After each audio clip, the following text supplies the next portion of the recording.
Hey everybody, it's Jack from Atlantis Water Gardens. Today we're in our display gardens here in Denville, New Jersey, and we're going to be installing a brand new Tranquility Pond. It's our 7x10 pond, nice waterfall. We're going to kick it up a notch. I got a good friend of mine here today that's going to help me out and take this to its fullest potential. This spring we decided it was time to refresh the water features around our store, and that's exactly what this series is all about. Over the next couple of episodes, we'll either build from scratch or renovate waterfalls and ponds at our inspiration garden, so you can enjoy the freshwater feature lifestyle when you visit our store.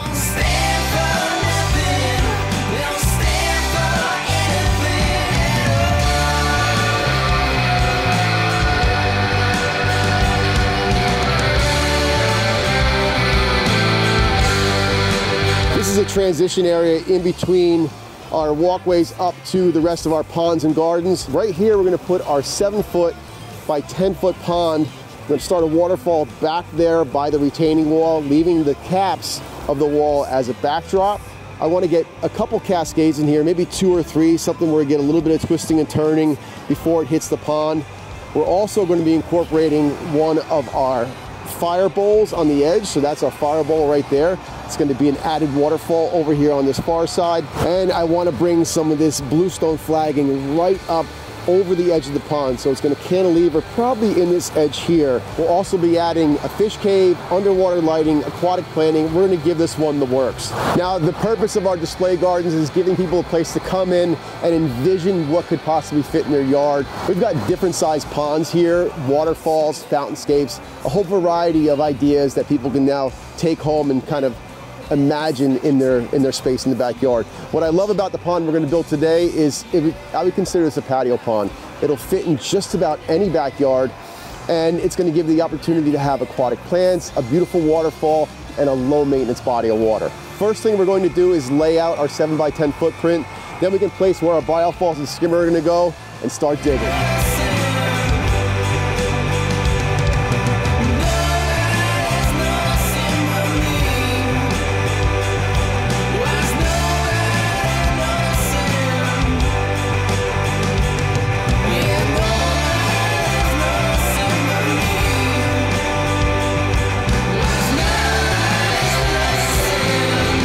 And with the blink of an eye, we have the whole pond dug and prepared for the liner.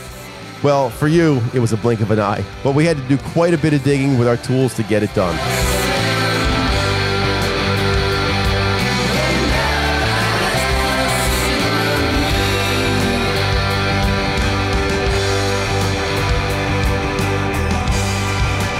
Okay, so we've got our excavation done for the pond.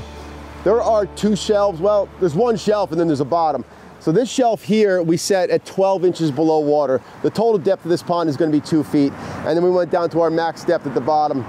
That's going to do a couple things. We're going to have some stability because we could do some rock work down low, raise up a shelf and do rock work again. So it's going to be nice and tight. These rocks aren't going to move anywhere. Over here, we actually carved a depression inside the edge of the pond. We're going to be installing a fish cave. We use this ADS road pipe. It's rigid, hard pipe that can take a lot of pressure. So what we'll do is we're going to, once the liner goes in, this guy is going to go into the edge, going to give us a place for the fish to go to get away from predators, get out of the sun, and then we'll rock it all in so that you don't actually see it. I like putting these on the viewing side. This is going to be a patio here with probably some sort of flagging that's going to overhang this section. So when you're standing there, you won't actually see into the cave. You'll just see the fish disappear and come back out again. We've got our fabric down. We went through this really well, make sure we got every single rock out. Then we put a layer of stone dust, which is like a sand, on top of that, which is going to make sure we don't have any problems with our liner. Now our fabric's in, we're going to put our 45 mil EPDM liner in, and then any place we're going to be setting rocks, we'll actually use this fabric on top of the liner as well, just as an added layer of protection. For this little project here, I brought in my good buddy Dylan Arlotta. He's an accomplished pond builder over 25 years, right? I've known you for at least 20 years. Something like that. So I was like, Dylan, want to come over here and give me a hand? We're going to like take this thing up a notch. We're going to go a little crazy on this 7x10. Some really cool stonework with the stacked stone, a really over-the-top waterfall. Bring that edge, the patio up against it. Of course, we got the fish cave and the lights and all that. This is going to be like our patio pond on steroids. So hopefully you guys enjoy this. We're gonna get rocking with that liner, then we can put all of our boulders in, setting them in key places, and then keeping the shape, right? The important part here is we've got all these cool curves. This is a small footprint for a pond. Yeah, we take all this opportunity to make the shape in here, and oftentimes it gets lost along the way without focusing on the places where these if we drop like boulder here, it would be straight, right? That's right. So I think what we should do is like on these, I'm calling them outside turns because standing from the top, it looks like the outside. Yep. So outside turns, big boulders, and then we'll suck it in with some small rock work so we can keep that really nice shape going in the pond. Exactly. That large rock creates an outcropping, and by nature the space next to it becomes negative space. A little cove is developed, you know, two big rocks leaving that negative space in between. You know, that's how you would see these ponds develop in nature. You're not going to see straight lines and boulders in a row. Things are just falling in and then just kind of makes an edge. It's not just going to fall in here. We're going to place them, but it's going to look pretty cool when we're finished. Oh, we're not doing the falling thing anymore? Oh no. Next, Dylan will explain how to correctly install the skimmer. So as you can see, our liner's in. Now it's time to hook up the skimmer. This is one of the most critical connections with the pond. Have to do it carefully, have to do it right. So there's a lot of different ways to do this, but I find the most reliable way is to make sure your liner's pulled up against the skimmer. We're gonna have a little bit of extra liner here on the bottom so that if any rock work comes in here, it creates a little bit of tension. We're not gonna create any tension where the screws are making a critical seal on the liner. We're gonna lay the liner up against the box. I prefer to use the back side of a knife to trace that line. So I lay it in here. I'll take the back side of the knife and do the bottom line. Make sure that my whole front is tight. Run up both sides and across the top. And then we're left with a nice marking on the liner that we can cut out. So I stay inside of that line, about an eighth to a quarter of an inch. And you don't want to overcut the corners because the corners are the place where the liner is most likely to rip. Round the corners off instead of cutting a square corner. Same thing at the top where we hit the corners. And the important thing to know is you can always cut out more liner. You can't put the liner back. So stay a little shy of those lines. If you have to adjust it to fit the faceplate later, it's not a big deal. All right, so the faceplates, they have a top and a bottom. Definitely don't want to put it in upside down. So this skimmer door creates surface tension in the water, make sure the water's drawn into the skimmer quickly. So I'll just insert that into the hole that we made.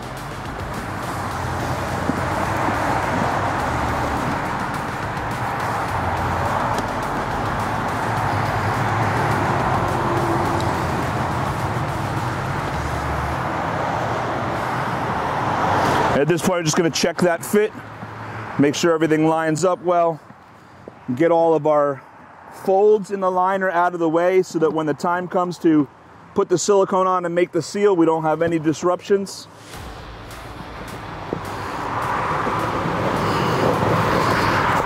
Looking pretty good here. Close that door up. Now we're going to clean the faceplate so we get a really good seal with our silicone. I'm going to put this fish safe silicone right on the front side of the skimmer box.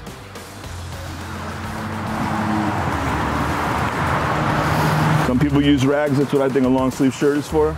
Apply the silicone right over the top of the holes.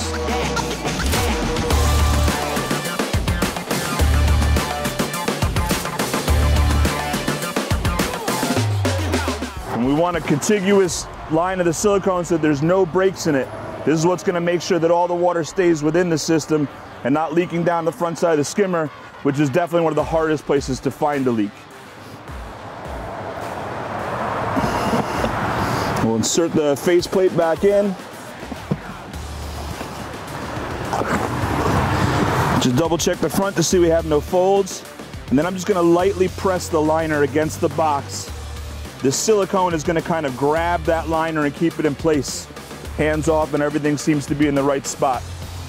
So now we're going to center punch one of these holes. I like to do the top hole. Just got to kind of feel around a little bit. You can use your thumb to get in there and feel the depression of that first hole.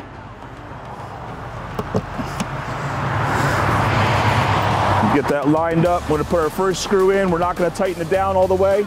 This is just to keep everything located while we locate the other holes.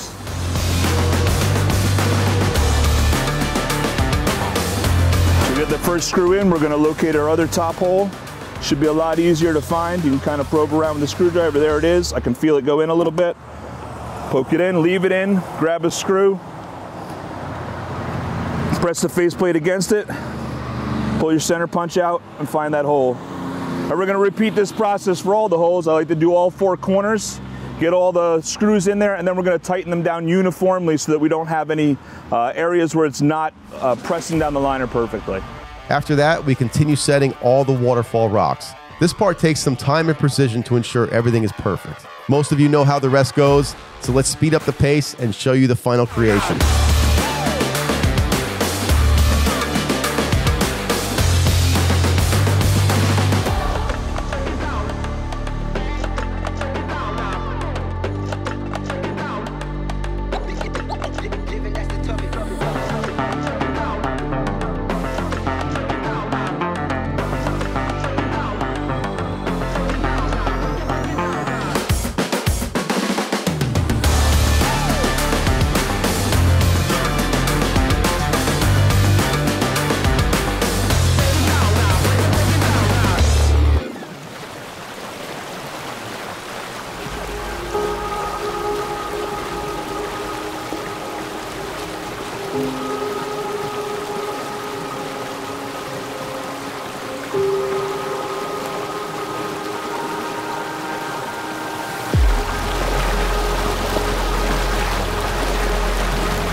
Thanks for joining us on this journey. If you've enjoyed this series, don't forget to like, subscribe, and hit the bell for notifications on our latest builds. See you next time.